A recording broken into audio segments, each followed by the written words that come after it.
आजम खान 23 महीने के लंबे इंतजार के बाद आखिरकार सीतापुर जेल से बाहर आ गए। बाहर आने के बाद तमाम तरह की अटकलबाजियां शुरू हो गई। कहा जाने लगा कि शायद अब आजम खान का मोह भंग हो चुका है समाजवादी पार्टी से और वो हो सकता है कि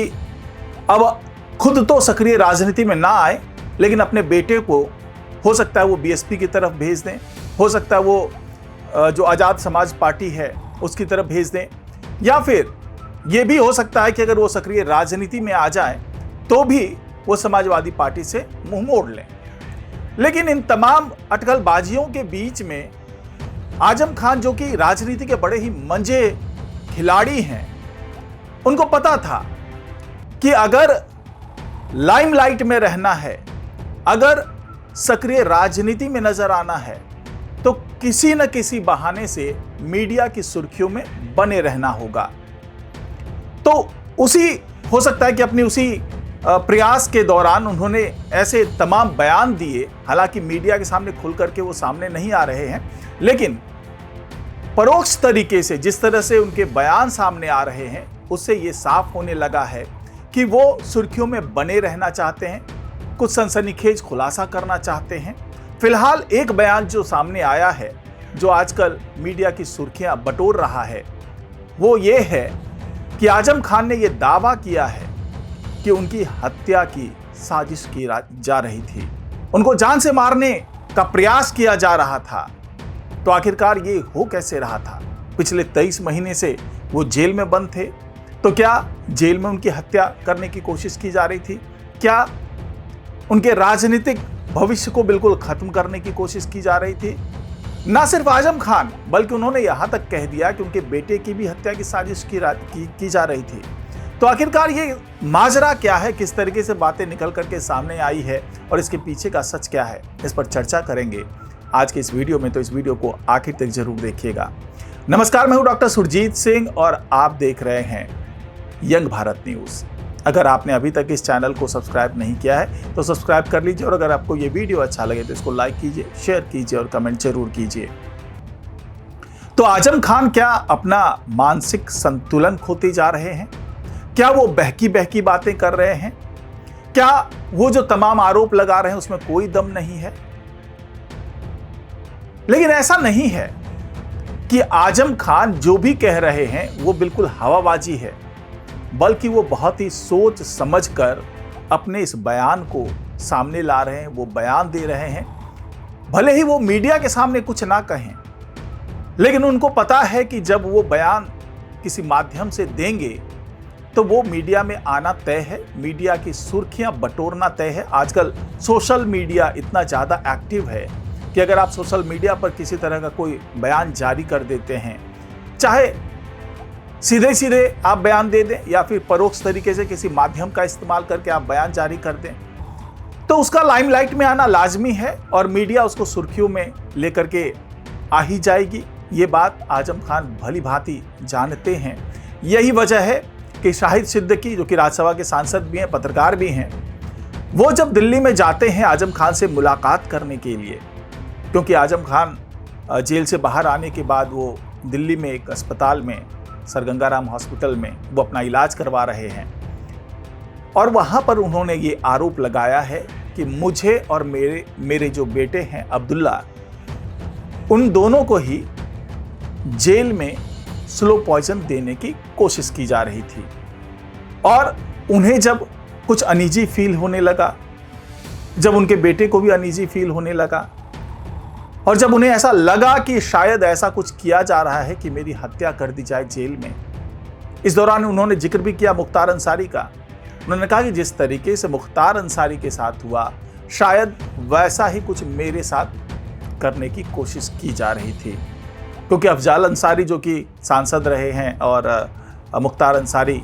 के भाई हैं, उन्होंने भी ऐसा ही आरोप लगाया था कि उनको मुख्तार अंसारी को स्लो पॉइजन दिया गया, जिससे उनकी जेल में मौत हो गई। ये अलग बात है कि जेल प्रशासन ने इस आरोप को बिल्कुल खारिज किया और बताया था कि मुख्तार अंसारी की स्वाभाविक मृत्यु हुई थी और उसमें किसी तरीके से कुछ भी गलत होने का अंदेशा नहीं था। लेकिन आजम खान ने उसी घटना का जिक्र करते हुए ये बता दिया कि ऐसा कुछ हो रहा था और जब उन्हें पता चला तो उन्होंने जेल का खाना खाने से मना कर दिया और खुद ही खाना बना करके खाने लगे। उनके बेटे भी खाने लगे और खुद भी खाने लगे। यानी कि कुल मिलाकर के उनका यह आरोप है कि जो साजिश की जा रही थी मेरे खिलाफ, वो भी बीजेपी के इशारे पर, उस साजिश को मैंने नाकाम कर दिया। इसीलिए आज मैं जिंदा हूं और मैं यहाँ हॉस्पिटल आया हूं दिखवाने के लिए कि मेरे किसी कोई ऐसी क्षति तो नहीं हो गई उस स्लो पॉइजन के कारण जिससे मेरा कुछ गलत हो सकता है या मेरे साथ जो भी है स्वास्थ्य संबंधी कुछ दिक्कतें आ सकती है। तो इलाज करवाने के दौरान जिस तरीके से बयान दिया और शाहिद सिद्दीकी ने इस बयान को अपने फेसबुक पेज पर डाल दिया, जो कि शायद आजम खान भी चाहते होंगे कि मैं भले मीडिया के सामने बयान नहीं दे रहा हूं, लेकिन शाहिद सिद्दीकी के सामने अगर मैं बोल रहा हूं तो ये सोशल मीडिया पर इस बयान को जारी करेंगे और पूरी दुनिया को ये बात पता चल जाएगी। और जो वो चाहते थे आजम खान की वो सुर्खियां बटोरे बयान, ऐसा ही हुआ, सुर्खियां बटोरने लगा। और अभी तक कोई भी आधिकारिक पुष्टि आजम खान ने नहीं की है। आजम खान मीडिया के सामने नहीं आए हैं, लेकिन यह तय माना जा रहा है कि आजम खान ये चाह रहे हैं कि इस पे थोड़ा सा अफवाहों का बाजार गर्म हो, थोड़ी अटकलबाजियां लगनी शुरू हो। और अगर उनके फेवर में सारी चीज़ें चली जाती है तो कहेंगे हाँ जी ऐसा हुआ था, और अगर फेवर में नहीं जाती है तो हो सकता है कि वो ये कह दें कि मेरे बयान को तोड़ मरोड़ कर किसी भी तरीके से जारी कर दिया गया, मैंने ऐसा कुछ कहा नहीं था, उसके निहितार्थ कुछ अलग थे और इसको गलत तरीके से सामने परोस दिया गया है। क्योंकि आजम खान के बारे में जो बताया शाहिद सिद्दीकी ने, वो ये भी कहा कि आजम खान ने यह भी दावा किया था कि बीजेपी के इशारे पर यह सब कुछ हो रहा था और बीजेपी नहीं चाहती कि हम लोग वापस सक्रिय राजनीति में आए, इसलिए बीजेपी ना सिर्फ मुझे बल्कि मेरे बेटों को और मेरी पत्नी को, यानी कि पूरे परिवार को ही खत्म करने की साजिश कर रही है। तो इसके जो मायने निकाले जाएं, इस बयान के जो मायने निकाले जाएं, वो बड़े दूरगामी मायने हैं। पहले सीतापुर जेल से बाहर निकलने के बाद उनकी तल्खी नजर आती है समाजवादी पार्टी से। बाद में जब ये तय हो जाता है कि अखिलेश यादव आकर के मुलाकात करेंगे 8 तारीख को, और इस अटकल पर विराम लगने लगता है कि वो बहुजन समाज पार्टी में नहीं जा रहे हैं। तो जब इन अटकलबाजियों पर विराम लगता है, ये भी कहा जाता है कि नहीं, चंद्रशेखर आज़ाद गए थे मिलने के लिए उनसे जेल में, लेकिन इसका ये मतलब नहीं है कि वो जो आजम खान है वो आज़ाद समाज पार्टी के साथ मिल जाएं या उनको सपोर्ट कर दें, बल्कि अभी तक मोह भंग समाजवादी पार्टी से हुआ नहीं है। तो जाहिर सी बात है अगले साल पंचायत चुनाव होना है, उसके अगले साल विधानसभा चुनाव होना है। तो ऐसी स्थिति में आजम खान नहीं चाहते हैं कि उनको नज़रअंदाज कर दिया जाए, उनको राजनीति के हाशिए पर धकेल दिया जाए। यही वजह है कि वो इस तरह से चर्चा में रहना चाहते हैं, इस तरह की बयानबाजी कर रहे हैं, इस तरह के तमाम वो प्रयास किए जा रहे हैं आजम खान द्वारा, ताकि उनको हल्के में ना लिया जाए, वो मीडिया की सुर्खियों में बने रहें, लोगों की चर्चा के केंद्र में रहें। साथ ही एक जो बड़ा तबका है, जो मुस्लिम वर्ग है, उसकी हमदर्दी भी उनको बराबर मिलती रहे। आजम खान जानते हैं कि उनका सबसे बड़ा वोट बैंक यही मुस्लिम तबका है। तो अगर उनकी सिंपैथी मिल जाती है बराबर कि भाई देखिए कितना अच्छा आदमी है और इसकी हत्या करने की साजिश बीजेपी करवा रही थी, यानी कि एक तरीके से एक खास समुदाय, एक मुस्लिम समुदाय को एकजुट करने की कोशिश, वोट बैंक बनाने की कोशिश जिस तरीके से आजम खान कर रहे हैं, उसका सीधा सीधा संदेश यही जा रहा है कि वो आने वाले दिनों में हो सकता है कि भले वो खुद सक्रिय राजनीति में ना आए, लेकिन ऐसा भी नहीं है कि उनके पूरे घराने का राजनीतिक भविष्य अंधकार में चला जाएगा। बल्कि आजम खान ये चाहते हैं कि अगर मेरे कंधे पर पैर रख करके भी अगर मेरे बेटे ऊपर चढ़ जाते हैं, राजनीति के शिखर पर पहुंच जाते हैं, तो उसके लिए भी अब आजम खान तैयार हैं। क्योंकि उनके खिलाफ जिस तरीके से 104 मामले दर्ज हैं, तो उसे तो यही कयास लगाया जा रहा है कि वो शायद खुद